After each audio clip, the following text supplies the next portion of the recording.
mga palangga and welcome to my YouTube channel. This is Tinay TV.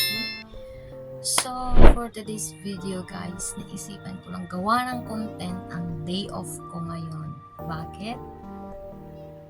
Bago niyan, mag-intro muna tayo.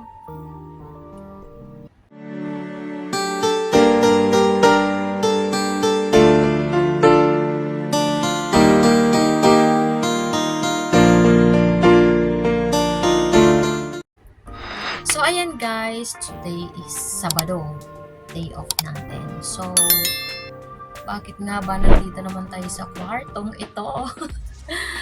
So, ayan guys, mas pinili ko na lang na pag day off is nandito na lang sa bahay. Bakit? Una is sa budget. And kailangan ko magtipid. Kasi, okay lang sa akin makakain ako ng tama. Yung gagastusin ko pa sa labas, so pwede ko pang ipadala sa pamilya ko or iipunin, dagdag padala sa pamilya ko. So ayun guys, kaya mas pinili ko na lang mag-day off dito sa kwarto. Yun ang una is sa budget.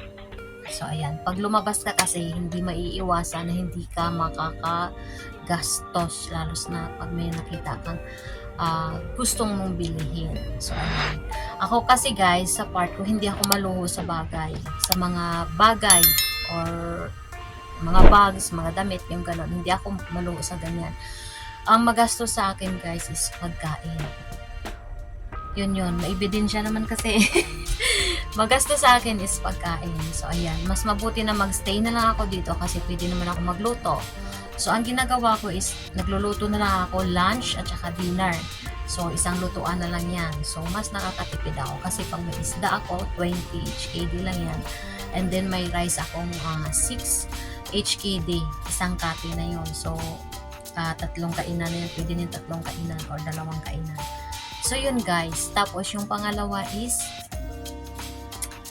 pagod ako sa buong linggo na trabaho. Pagod ako sa biyahe ko. Pagod ako sa kakalakad.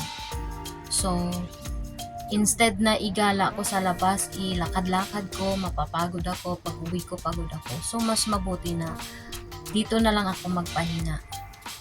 Kasi, may pagkain na ako, makapagpahinga na ako, makatulog ako ng maayos. At mababawasan yung pagod. So, yung pagod ko sa buong linggo na yun, hindi ko man siya totally na mababawi sa isang araw lang. At least nabawasan. So, yun yung reason kung bakit hindi ako masyadong gumagala pag day off ko. Dito na ako sa ROM. Okay na ako sa ganun kasi for almost magsi 6 years na ako dito. Parang dalang-dala na ako sa kakagala kasi huli ko na na-realize na ang laki na pala ng nagastos ko sa kakagala before isa sa ngayon. Kasi pag hindi ka nagipit, hindi mo marirealize na masyado na akong gastador pala. Yung ganon. So yun guys, shinare ko lang ito kasi ito nga So lalabas lang ako pag halimbawa mag-meet kami ng mga pinsan ko or kaibigan ko. Yun lang guys. Yun lang yung time ko na lalabas ako. Pero pag hindi naman, wala namang importante na i-meet sa labas, dito lang ako sa kwarto. Makapagpahinga pa ako at mabawasan yung pagod ko kasi pagdating ng Monday to Friday, pagod na naman ako.